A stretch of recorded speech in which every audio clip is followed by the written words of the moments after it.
ప్రియమైన సహోదరి సహోదరులారా, మీకు శుభవార్త. 2025 సంవత్సరంలో మొత్తం 365 అంశాలను మీతో పంచుకోబోతున్నాము.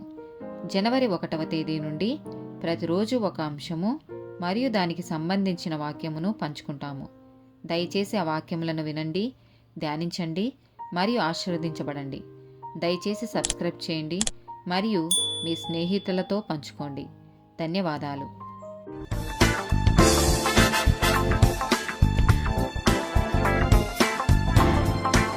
154th డే టాపిక్ లక్ష్యాలు. లూకా సువార్త 12వ అధ్యాయము 29 నుండి 31 వచనాలు. ఏమి తిందుమో ఏమి త్రాగుదుమో అని విచారింపకుడి, అనుమానము కలిగి ఉండకుడి. ఈ లోకపు జనులు వీటినన్నిటినీ వెదకుదురు. ఇవి మీకు కావలసి ఉన్నవని మీ తండ్రికి తెలియను.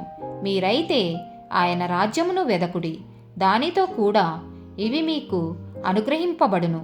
సామెతల గ్రంథము 3వ అధ్యాయము 5-6 వచనాలు. నీ స్వబుద్ధిని ఆధారము చేసుకొనక నీ పూర్ణ హృదయముతో యెహోవా యందు నమ్మకముంచుము. నీ ప్రవర్తన అంతటి యందు ఆయన అధికారమునకు ఒప్పుకొనుము. అప్పుడు ఆయన నీ త్రోవలను సరాలము చేయును. యాకోబు రాసిన పత్రిక 4వ అధ్యాయము 13 నుండి 15 వచనాలు.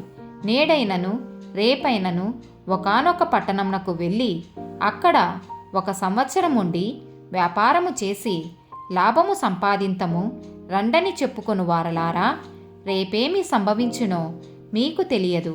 మీ జీవమేపాటిది? మీరు కొంతసేపు కనబడి అంతలో మాయమైపోవు ఆవిరి వంటి వారే. కనుక ప్రభువు చిత్తమైతే మనము బ్రతికియుండి ఇది అది చేతమని చెప్పుకొనవలెను. ఫిలిప్పీలకు రాసిన పత్రిక 3వ అధ్యాయము 13-14 వచనాలు. సహోదరులారా, నేనిదివరకే పట్టుకొని ఉన్నానని తలంచుకొనను.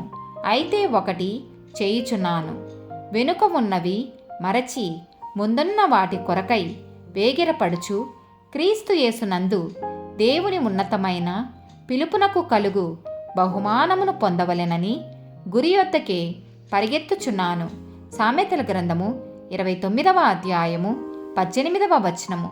దేవోక్తి లేని ఎడల జనులు కట్టులేక తిరుగుదురు, ధర్మశాస్త్రము ననుసరించువాడు ధన్యుడు. హెబ్రీలకు రాసిన పత్రిక 12వ అధ్యాయము 1-2 వచనాలు.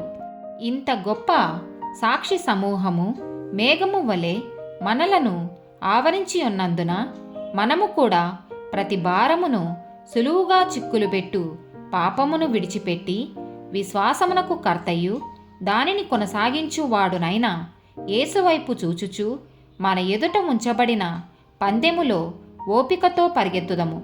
ఆయన తన ఎదుట ఉంచబడిన ఆనందము కొరకై అవమానమును నిర్లక్ష్యపెట్టి సిలువను సహించి దేవుని సింహాసనము యొక్క కుడిపార్శ్వమున ఆసీనుడై ఉన్నాడు. లూకా సువార్త 14వ అధ్యాయము 28వ వచనము.